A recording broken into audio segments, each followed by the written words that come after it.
Hi everyone, this is my AV wall. So this is where my TV is going to be sitting. I've got all the sockets in the wall now. So if you look, I've got a double socket, so I don't have to. The TV can be plugged straight in and no hanging wires. This is beneficial because if you run a main socket down with the AV cables, it can cause disturbance, interference, all sorts of things. So by having it up there, it obviously avoids having that wired mains high powered voltage running down, causing the disruption. There's two network sockets, the Cat 6 faceplates, but they're Cat 7 cables in the wall. I've done that because obviously I want to future-proof it, and at the moment Cat 7 socket's a bit hard to come by. So there's enough cable there to obviously change the sockets at a later date.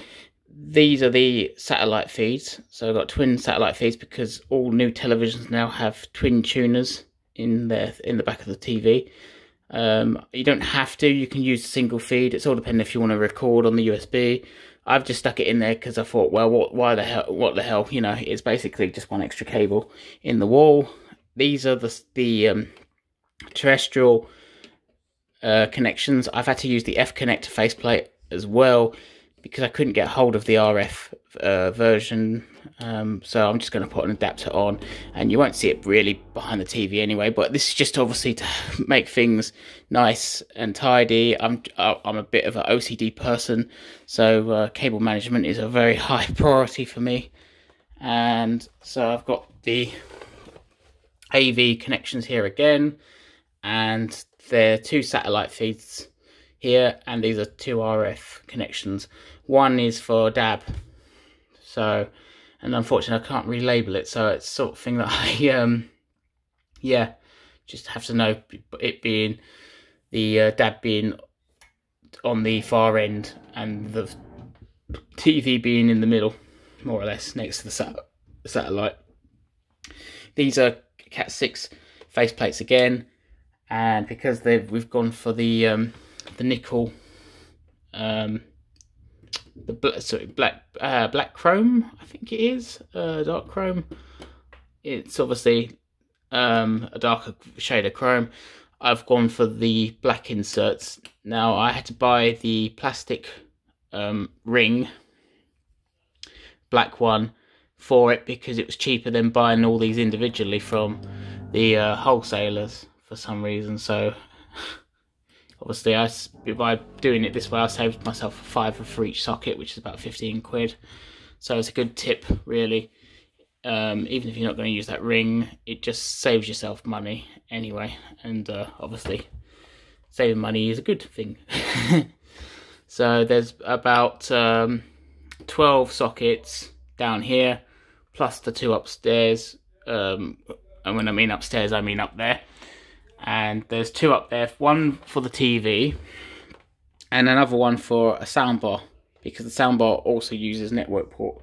If you go for the upmarket version, obviously they can get cheaper versions that just use Bluetooth or optical out. So I wanted that function because then I can use it with my phone. So that's why I went for that. I was thinking at one stage of putting the HDMI sockets in the wall as well, so I don't have any cables running down the wall on the outside. But because the HDMI specification keeps changing, and as well as the sockets can wear out after time, or they get broken, and you have to trench out the wall and get those out. Yeah, I just thought it was a better idea not putting them in. So, as well as signal loss as well, I was a bit worried about on there because I want to get the best possible picture on the TV. So I'll find another way of hiding them. I always do anyway. So yeah, that's it. And so people keep asking why I put so many network ports in. Well, everything now has a network port. As I said, the TV has a network port, the soundbar has a network port, my Sky Q has a a network port right there. There's that yellow one right there. And if you plug it into a network port wired cable network on the SKU-Box, you'll get a much more better reliability with your Sky multi-room, as I'm finding using the BT service at the moment. I'm not, because I haven't had Sky for quite a long time, broadband, whether their box is better or not.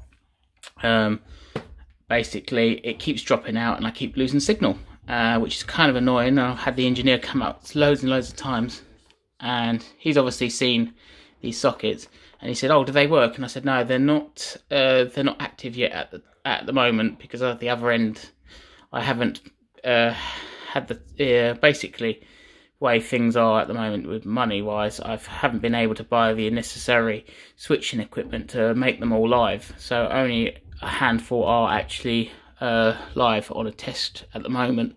The ones at the top are currently live because I'm using an older, smaller switch, which I've got a 24 port, and I need to acquire another 24 port, as there are quite a few network ports now throughout the house. And obviously they've all been tested though, so they all work, but obviously they're not active at the moment. And so this is, I put 2 satellite feeds in here because I've got the Sky Plus HD box as well. Like I do like to do tutorial videos on showing you how to update the software manually, or how to fix a fault, or showing you what the latest software version is. And instead of having to keep unplugging them all the time from the SKU-Box and this and that, I can keep the box, both boxes connected without having to unplug them.